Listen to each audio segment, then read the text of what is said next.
उदय भाई सबको उठा ले रहा, जिसको चाहता उठा ले रहा, जिसको चाहता एफआईआर करवा दे रहा, जिसको चाहता अरेस्ट करवा ले रहा। ये आपके बाप का राज नहीं है, ये कानून का राज है, आपको देना पड़ेगा। राष्ट्रवादी पत्रकार नहीं है, वो मोदी के गुलाम पत्रकार हैं, वो भांड है। चारण भाट सुनते हो ना पुराने जमाने में, इनको मीडिया आप कह रहे हो, वो चारण भांड हैं, वो सारे के सारे गुलाम हैं। मोदी के राज को उन्होंने पुष्यमित्र सुंग का राज कहा है, शायद इस वजह से उनके खिलाफ ये सब कुछ किया गया है। उन्होंने प्रधानमंत्री की शपथ नहीं ली थी, जांच एजेंसियों ने संविधान की शपथ ली थी। क्या संविधान के तहत काम कर रहे हैं? डर फैलाना है, लोगों में डर फैलाना है कि कहीं से कोई आवाज ये 2024 के लोकसभा चुनाव तक आ ना जाए, बाहर ना आ जाए, जिससे सरकार का और विशेषकर मोदी का सच सामने आ जाए और लोगों को पता लग जाएगी कि हमारी इतनी संख्या है यहाँ पर। तो स्वाभाविक है कि हल्ला मचेगा, विद्रोह होगा, आंदोलन होंगे। झूठ के अलावा मोदी पे कुछ नहीं आता। सुबह से लेकर शाम तक झूठ झूठ और झूठ। सरकार का, और सरकार भी कहना बेकार रहेगा, मैं सीधे नाम ही लेके बोलता हूं कि मोदी का 2024 को लेकर जो डर है, उस डर के तहत ये किसी हालत में मोदी चाहता नहीं है कि कुछ भी उसका सच लोगों के सामने आ जाए और मोदी सबके सामने नंगा हो जाए। क्योंकि अगर वो नंगा हो गया, अभी ये जो चुनाव होने वाले 4 राज्यों में, इसमें क्या हाल होना है उससे पता लग जाएगी। और इसके बाद लोकसभा का चुनाव होना है, तो किसी भी हालत में मतलब ये सीधी सीधी गुंडागर्दी नहीं है तो और क्या है। ये तो ये होगा कि आपने केवल पुलिस के कपड़े पहन रखे हैं, सरकार की सपोर्ट आपको है, और आप जाके किसी के घर में घुस के और उसके कान पे बंदूक रख के कह दिखा क्या है तेरे पास, चल मेरे साथ उठा के ले आओ, तो ये किडनैपिंग होगी जबरदस्ती की। ये तो सब कुछ पहले ही दिन से चला है सरकार का कि डेमोक्रेसी है, नाम के लिए रह गई है, बाकी खत्म ही है। हर तरह की जो भी बात है सरकार ही कर रही है, बिना इमरजेंसी की घोषणा किए। इमरजेंसी लागू है इस देश में, किसी को भी चाहे आप उठा के बंद कर लो, किसी के खिलाफ झूठी एफआईआर कर दो, किसी को जेल भेज दो। और क्या हो रहा है? इरफान के खिलाफ क्या है? वो कार्टूनिस्ट ही तो है, उसने कार्टून ही तो बनाया है, उस कार्टून के आधार पर आप उसको उठा के ले आ रहे हैं।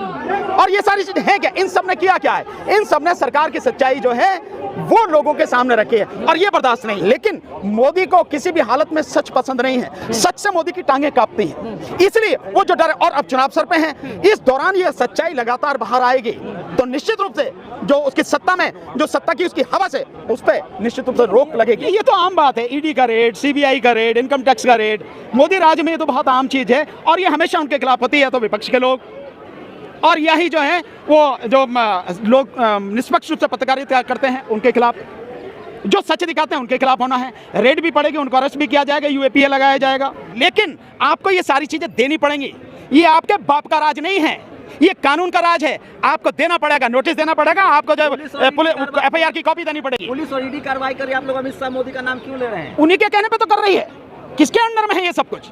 किसके अंडर में है? और क्या है? राष्ट्रवादी पत्रकार नहीं है, वो मोदी के गुलाम पत्रकार हैं, वो भांड है। चारण भाट सुनते हो ना पुराने जमाने में, राजाओं के यहाँ होते थे, उसके चरण वंदन करते थे, उसके गीत गाते थे, उसकी तारीफ करते थे, उसकी ही उसमें जो है उनको प्रसाद मिलता था और उससे अपना जीवन यापन करते थे। तो आज के जितने भी जिनको मीडिया आप कह रहे हो, वो चारण भांड हैं, वो सारे के सारे गुलाम हैं, जो सरकार की प्रशंसा में ही व्यस्त हैं और कोई उनका काम नहीं है। वो पत्रकार नहीं है, वो न्यूज एजेंसीज नहीं है। न्यूज एजेंसी या यूं कहो पत्रकारिता अगर कोई कर रहा है तो आप जैसे लोग हैं, और उर्मिलेश जी जैसे लोग हैं, अभिषेक शर्मा जी जैसे लोग हैं, जो भाषा सिंह जी हैं उन जैसे लोग हैं, अनिल चक्रवर्ती उन जैसे लोग हैं, परंजो गुहा ठाकुरदा, जिन्होंने इसकी अडानी की पूरी खोल के रख दी कि किस तरह से इन्होंने, अंबानी और अडानी ने ऑयल फील्ड में जिस तरह से हुआ। आप देंगे जो ओएनजीसी को एक करीब 40,000 करोड़ रुपए की जो डील करवाई थी रशियन कंपनी के साथ में, वो जो सारी चीज खोली हैं वो परंजो गुहा ठाकुर साहब ने खोले हैं। इसलिए ये लोग जो सरकार के हर गलत कार्य को, सरकार के पूरे भ्रष्टाचार को, सरकार की गुंडागर्दी को समाज के सामने रख रहे हैं, उनकी जुबान को बंद करने का एक घिनौना षड्यंत्र है और कुछ नहीं। मुझे ऐसा लगता है मोदी के राज को उन्होंने पुष्यमित्र सुंग का राज कहा है, शायद इस वजह से उनके खिलाफ यह सब कुछ किया गया है कि इतनी सच्चाई, इतनी कड़वी सच्चाई, इतने सरल रूप में लोगों के सामने अगर कोई बोल दे रहा है और देश के प्रधानमंत्री का असली चाल चरित्र दिखाई दे रहा है, वो उसे बर्दाश्त नहीं है। इसलिए मुझे ऐसा लगता है, और ये लोग लगातार बोल रहे हैं, बिना डरे बोल रहे हैं, बिना रुके बोल रहे हैं, और सच लोगों के सामने दिखा रहे हैं, इसलिए सब कुछ किया गया है। और टाइमिंग जो है उसमें 2 चीज़ें बहुत महत्वपूर्ण हैं। जो बिहार में जातिगत जनगणना हुई है उसके आंकड़े जो सामने आए हैं, और उसकी वजह से जो माहौल अब अलग होने लगा है, सरकार के खिलाफ आवाज उठने लगी है, एक वो, और दूसरा ओल्ड पेंशन स्कीम वाला जो यहाँ पे बड़ी रैली हुई है दिल्ली के रामलीला मैदान में, उन सबको उनकी वजह से, क्योंकि ओल्ड पेंशन वाले लोग पूरे देश में हैं, न केवल केंद्र सरकार में। मोदी किसी को देता तो नहीं है ना, दे नहीं सकता है वो, मोदी उसकी फितरत नहीं है, इसलिए वो सारी चीजें हैं। नहीं तो कब का हो जाना था, इसमें क्या दिक्कत थी? पर देना नहीं है। देना क्या है? आरएसएस को देना है। देना किसे है? अपने 1500 करोड़ का। भरोसा नहीं है आप लोग किस पर? जांच एजेंसियों पर। कौन सी जांच एजेंसी? जो जांच एजेंसियां पूरी तरह से सरकार के सामने नतमस्तक हो चुकी हैं और गुलाम की तरह काम कर रही हैं। उन्होंने प्रधानमंत्री की शपथ नहीं ली थी। जांच एजेंसियों ने संविधान की शपथ ली थी। क्या संविधान के तहत काम कर रहे हैं? डर फैलाना है, लोगों में डर फैलाना है कि कहीं से कोई आवाज ये 2024 के लोकसभा चुनाव तक आ ना जाए, बाहर ना आ जाए, जिससे सरकार का और विशेषकर मोदी का सच सामने आ जाए। लोगों को होना है। आपने बिहार जातिगत जनगणना का जिक्र किया। अब तक 1585 का नारा दिया जाता था, लेकिन बिहार में जो जनगणना सामने आया उसमें तो 15 है ही नहीं, वो सारे 11%। इसीलिए तो सरकार नहीं कराना चाहती है कि असली संख्या सामने आ जाएगी, और जब असली संख्या सामने आ जाएगी और लोगों को पता लग जाएगी कि हमारी इतनी संख्या है यहाँ पर, तो स्वाभाविक है कि हल्ला मचेगा, विद्रोह होगा, आंदोलन होंगे। और यही सरकार नहीं चाहती, गुमराह रखना चाहती है लोगों को, और इसी अंधेरे में वो सत्ता अपने हाथ में रख के इस देश का लोकतंत्र और संविधान खत्म करके राजतंत्र स्थापित करना चाहती है। मोदी खुद पिछड़े हैं। नीतीश कुमार के इस कदम का मोदी किस एंगल से पिछड़ा है? जो आदमी दिन में 6 कपड़े बदलता हो, 6 जोड़ी कपड़े बदलता हो, वो पिछड़ा है। और अगर एक मिनट अगर पिछड़ा है तो पिछड़ों की कौन सी बात करी उसने? मोदी ने पिछड़ों की कौन सी बात करी? अगर मोदी पिछड़ा है, 90 सेक्रेटरी है सेंट्रल गवर्नमेंट में और पिछड़ों के 2 और 3, बस ये पिछड़ा।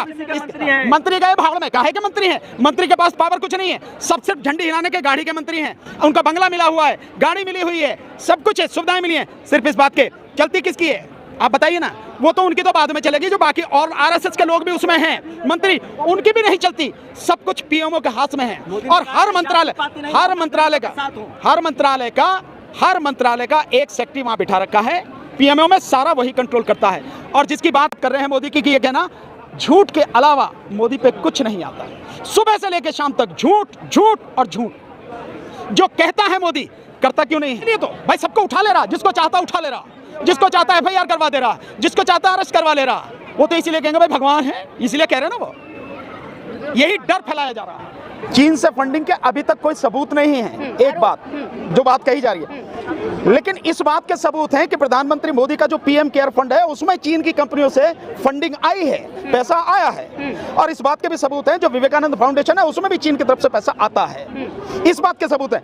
अगर चीन से फंडिंग का मामला है तो सबसे पहले उनकी इन्वेस्टिगेशन होनी चाहिए, उनके खिलाफ एफआईआर होनी चाहिए, उनको अरेस्ट किया जाना चाहिए। लेकिन क्यों? क्योंकि वो सब कुछ पीएम केयर फंड सीधे सीधे प्रधानमंत्री के हाथ में है। और बाकी जो विवेकानंद फाउंडेशन वगैरह जो है, ये सब बीजेपी और आरएसएस के जुड़े हुए जो लोग हैं खासकर, इसलिए उनके खिलाफ कुछ नहीं हो रहा। लेकिन सर सवाल है कि न्यूयॉर्क टाइम के आधार पर, एक अखबार के आधार पर रेड मारी जा रही है। इतनी बड़ी रिपोर्ट छपी अडानी के खिलाफ, उस आधार पर कुछ नहीं हुआ उनका।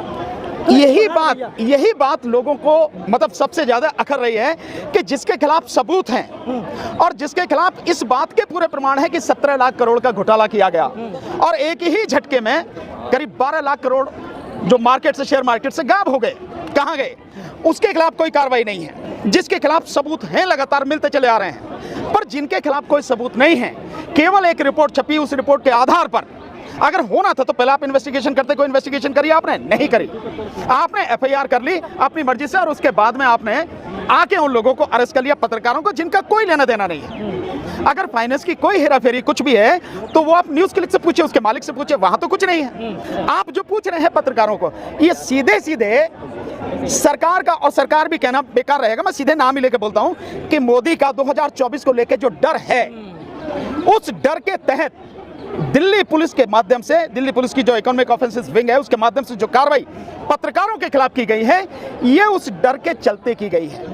और पत्रकारों पर आप यूएपीए के तहत कार्रवाई कर रहे हैं। और जैसा मैंने न्यूज़ देखी है, जो न्यूज़ मेरे सामने आ रही हैं, उसमें जब इनको उठाया गया पत्रकारों को तो इनको किसी तरह का कोई नोटिस नहीं, एफआईआर की कोई कॉपी नहीं है, उनके यहाँ जाके तलाशी आपने ली है, कोई सर्च वारंट आपके पास नहीं है। मतलब ये सीधी सीधी गुंडागर्दी नहीं है तो और क्या है? ये तो ये हो गया कि आपने केवल पुलिस के कपड़े पहन रखे हैं, सरकार की सपोर्ट आपको है, और आप जाके किसी के घर में घुस के और उसके कान पे बंदूक रख के कह दिखा क्या है तेरे पास, चल मेरे साथ उठा के ले आओ, तो ये किडनैपिंग होगी जबरदस्ती की। ये स्थिति, कारण बहुत सीधा है कि जो लोग इस सरकार का सच दुनिया के सामने रख रहे हैं, इस सरकार की जितनी भी गड़बड़ियां हैं और जितनी भी इस सरकार ने आर्थिक अपराध किए हैं और जितने भी तरह के अपराध किए उनको जनता के सामने ला रहे हैं। ये किसी हालत में मोदी चाहता नहीं है कि कुछ भी उसका सच लोगों के सामने आ जाए और मोदी सबके सामने नंगा हो जाए, क्योंकि अगर वो नंगा हो गया तो 2000 अभी ये जो चुनाव होने वाले 4 राज्यों में, इसमें क्या हाल होना है उससे पता लग जाएगी। और इसके बाद लोकसभा का चुनाव होना है, तो किसी भी हालत में सच सामने ना आ जाए, कोई बोलता हुआ नजर ना आ जाए।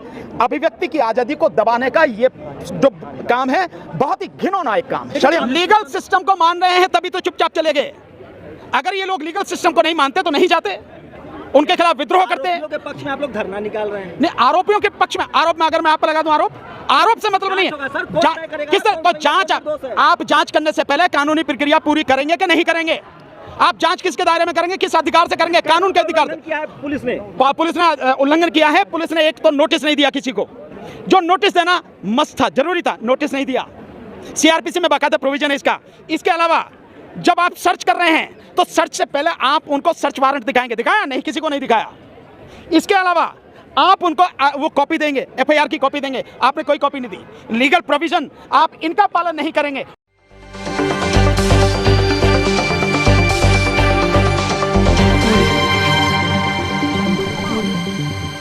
आज उदय